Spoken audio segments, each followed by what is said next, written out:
সকালে ঘুম থেকে ওঠার মজাটাই অন্যরকম।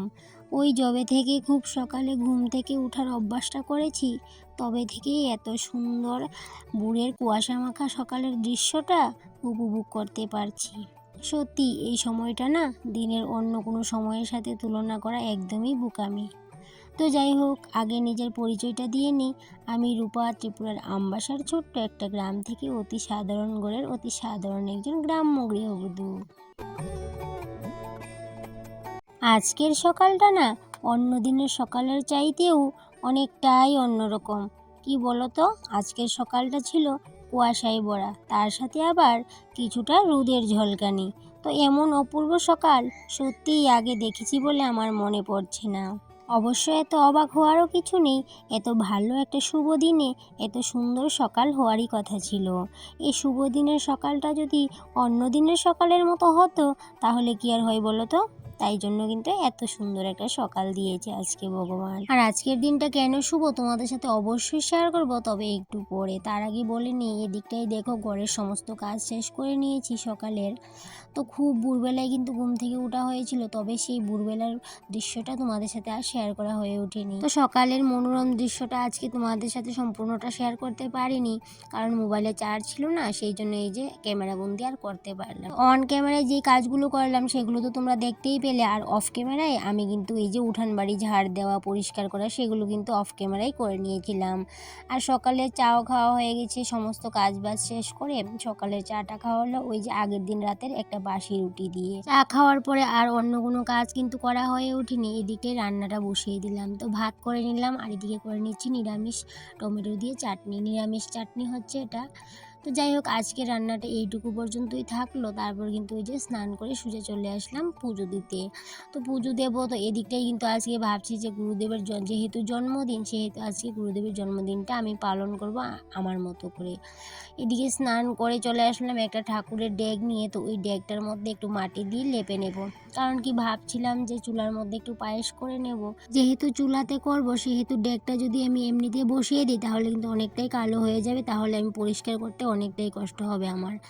সেই জন্য এইভাবে করে ডেকটার মধ্যে মাটি দিয়ে লেপে নিলাম, তাহলে কিন্তু ওই যে কালি হলেও কিন্তু ওই যে সমস্যা হবে না, আমি খুব সহজে কিন্তু কালিগুলো তুলে নিতে পারবো।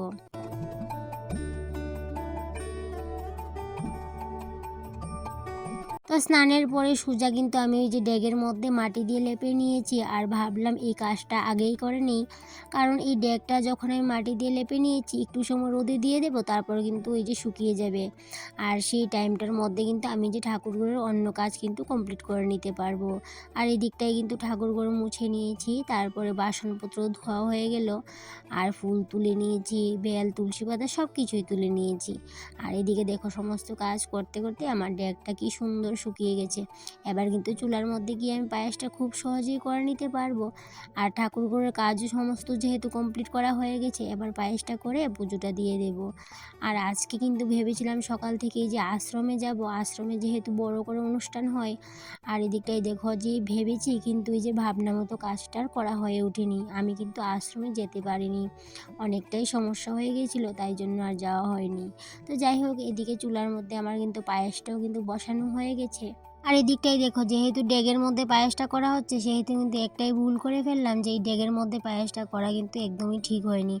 কারণ কি চুলার মধ্যে যখন আমি প্রচণ্ড জাল দিয়েছিলাম পায়েসটা তাড়াতাড়ি হওয়ার জন্য, তখন কি হয়েছে বলো তো, এই ডেগ থেকে না অর্ধেকটার থেকেও বেশি দুধ কিন্তু পড়ে গেছিলো। কারণ কি ডেগের মধ্যে যখনই আমরা দুধ জাল করতে যাই তখন কিন্তু ওই যে খুব সহজেই কিন্তু পড়ে যায়, আর যখন আমরা কড়াইতে করব তখন কিন্তু খুব সহজে পড়ে না।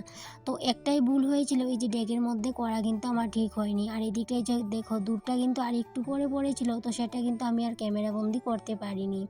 তো হঠাৎ করে কিন্তু পড়ে গেছিলো, সেই জন্য কিন্তু এই যে কম জাল দিয়ে দিয়ে তারপরে পায়েসটা করতে হয়েছিল।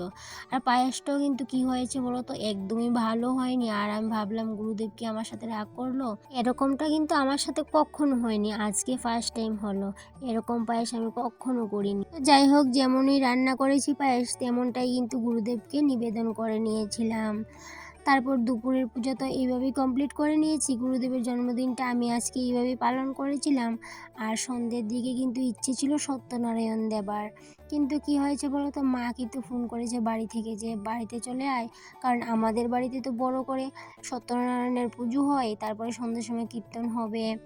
সেই জন্য ভাবলাম যেহেতু মা ফোন করেছে, তাহলে কিন্তু এই যে সন্ধ্যেবেলায় কিন্তু চলেই যাব বাড়িতে। যেহেতু আজকে আর সত্যনারায়ণ দেওয়া হয়নি, তাই সেহেতু আরেকদিন কিন্তু ওই যে সত্যনারায়ণ দেওয়ার প্ল্যান আছে। আর এদিকে দেখো, এই যে পায়েসটা দেখতে পাচ্ছ কত সুন্দর হয়েছে বলো। সেই পায়েসটাই কিন্তু আমি আবার চুলার মধ্যে বসিয়ে খুব সুন্দর করে জাল করে খুব ভালো করে আবার পায়েসটা করে নিয়েছিলাম। তো যাই হোক, সন্ধ্যের দিকে এই যে বাবার বাড়িতে চলে আসলাম, মা গুরুদেবের সামনে মোমবাতি জ্বালাচ্ছে, আর সেখানে কিন্তু আমিও কিছুটা মোমবাতি জ্বালিয়ে নিয়েছিলাম, সেটা আর তোমাদের সাথে শেয়ার করা হয়ে ওঠেনি। আর এইভাবে করে আমি আমার গুরুদেবের জন্মদিনটা পালন করেছিলাম আজকে।